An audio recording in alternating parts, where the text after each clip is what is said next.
Ever wondered what makes you angry? What are the triggers that fuel the flames of your fury? Welcome to our exploration into the realm of human emotion, where today we're dissecting anger, this powerful, primal emotion, so often misunderstood, yet universally experienced.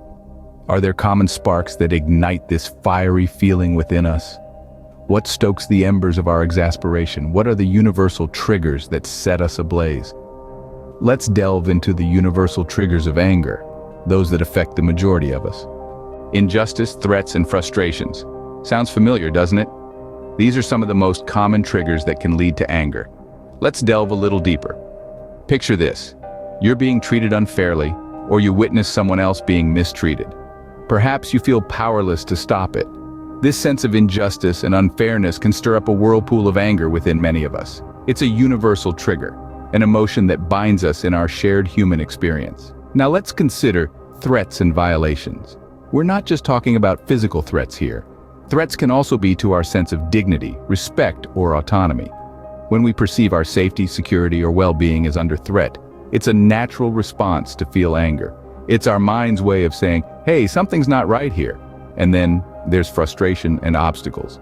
Ever felt your blood boil in a traffic jam or when you stumble upon a personal failure? That's frustration at play. When our goals are blocked or we encounter difficulty, it can lead to frustration, a stepping stone to anger. But remember, we're all unique.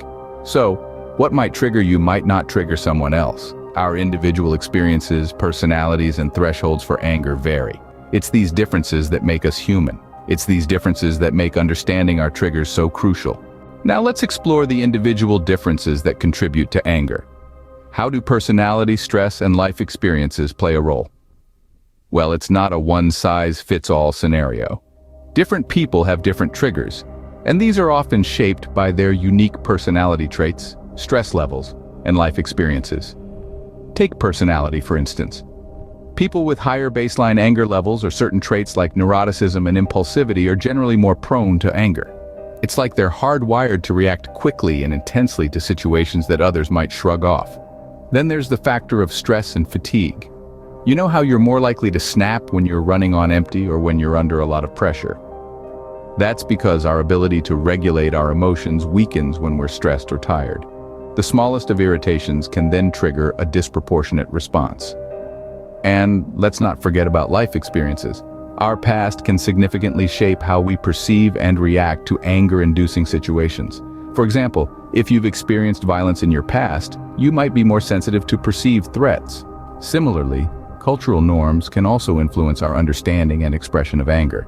These individual differences tell us that anger is a complex emotion, and it's influenced by a multitude of factors that are unique to each person.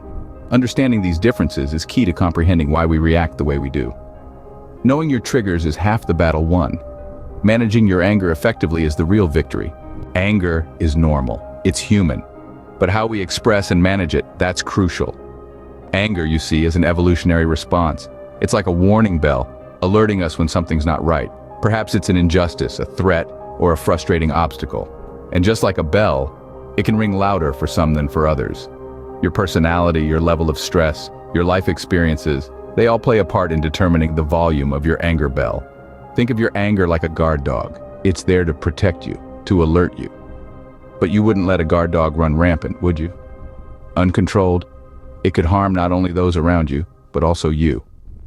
Understanding your triggers, understanding why your anger bell rings is like training that guard dog. It's about taking control. Now, how do you take control? By developing healthy coping mechanisms. Maybe it's taking a deep breath, counting to 10, or going for a walk. Maybe it's talking to a friend, writing in a journal, or practicing mindfulness.